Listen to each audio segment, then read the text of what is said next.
దుశ్శాసనుడు గజాసురుడు సమావేశమై మూషికాసురుడు తన సైన్యంలో అడుగుతాడు. దిక్కాసుర, సందేహాసుర, అజయ పరసంపన్నుడు మా మిత్రుడు గజాసురుడు ఎక్కడ? అదిగో మిత్రుడు గజాసులకు స్వాగతం, సుస్వాగతం. మిత్రమా, దేవతల కృత్యాలు విన్నావుగా? నీ కండబలం నా బుద్ధి బలం కలిసిన మనం సాధించగలము.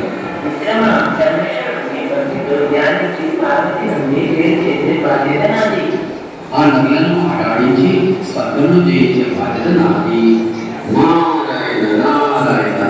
అభివాదములు జగన్మాత, అభివాదములు.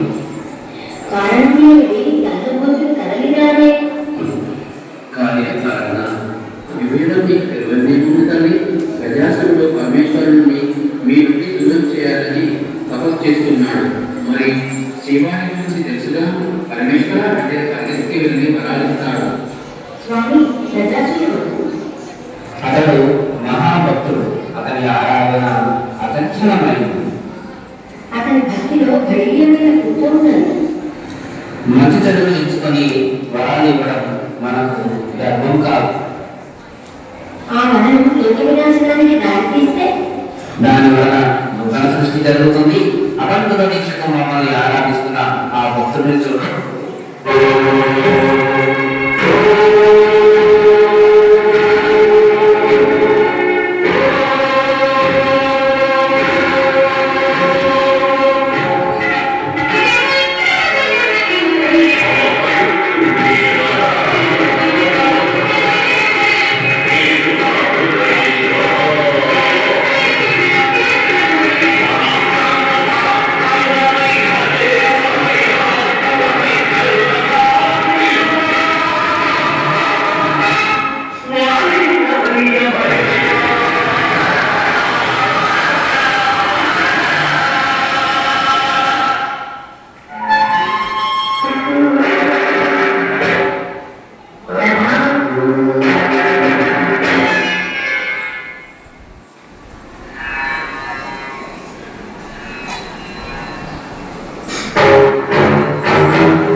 ధన్యోస్మి స్వామి, ధన్యోస్మి.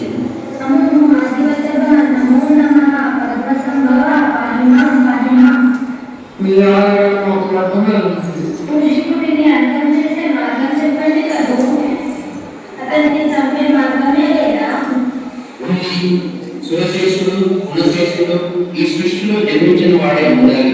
వెళ్ళండి, ఆ పరమేశ్వరునికి సాధ్యం. వెళ్ళి శరణు వేడండి.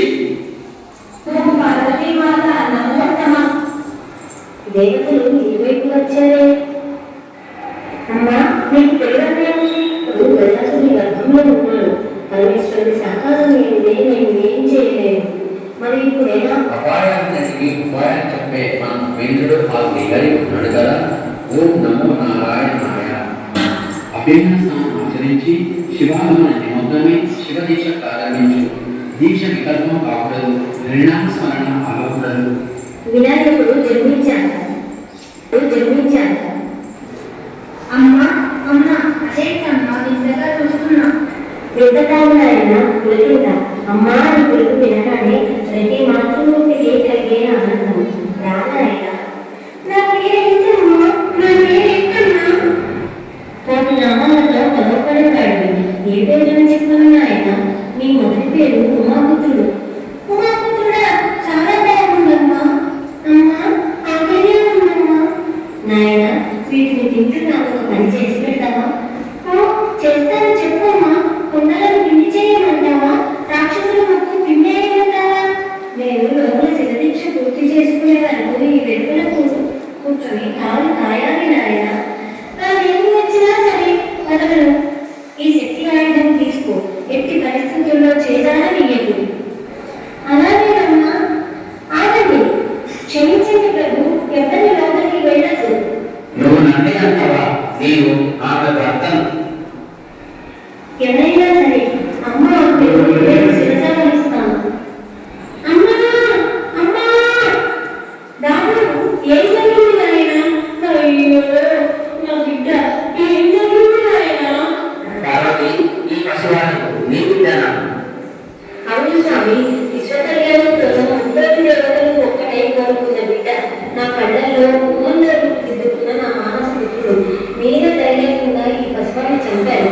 వెంటనే నా పుత్రుని వర్తించండి, లేకుంటే నా మరణం ఈ ప్రపంచానికి ప్రళయం తప్పదు. మంది భృంగి ఎవరైతే ఉత్తరం వైపు తలపెట్టి పడుకుంటారో వారి తలను ఖండించి తీసుకురండి. ఉత్తరం వైపు తలపెట్టి పడుకుంటే లేవగానే దక్షిణముఖంగా ఉంటారు. అది యమస్థానం. అందుకే ఉత్తరం వైపు తలపెట్టి పడుకోవద్దు. అయ్యో కుమారా, ఎంత పని జరిగింది నాయన. తండ్రి, అయ్యో నా బిడ్డను రక్షించండి. అయ్యో ప్రభు, దశదిక్కులు వెతికాను, కానీ కేవలం ఈ గజాసురుడు మాత్రమే ఉత్తరం వైపు తలపెట్టి నిద్రించాడు. అయ్యో నా బిడ్డకి ఏముంటారు వద్దు, నేను చూడలేను. పార్వతి, నీ బిడ్డ చాలా తెలివిగలవాడు అవుతాడు. అంతేకాదు, తన శక్తి వల్ల ఎవరు ఏ రూపంలో కోరితే ఆ రూపంలోనే కనిపిస్తాడు. సరే, నా పుట్టుకు దొరికితే అదే చాలు. అమ్మా, అమ్మా. నాయన, మీరే మీ తండ్రి గారు పరమేశ్వరుడు. నమస్కారం నాన్నగారు. శుక్లాంబరధరం విష్ణుం శశివర్ణం చతుర్భుజం ప్రసన్నవదనం ఛాయే సర్వవిఘ్నోపశాంతయే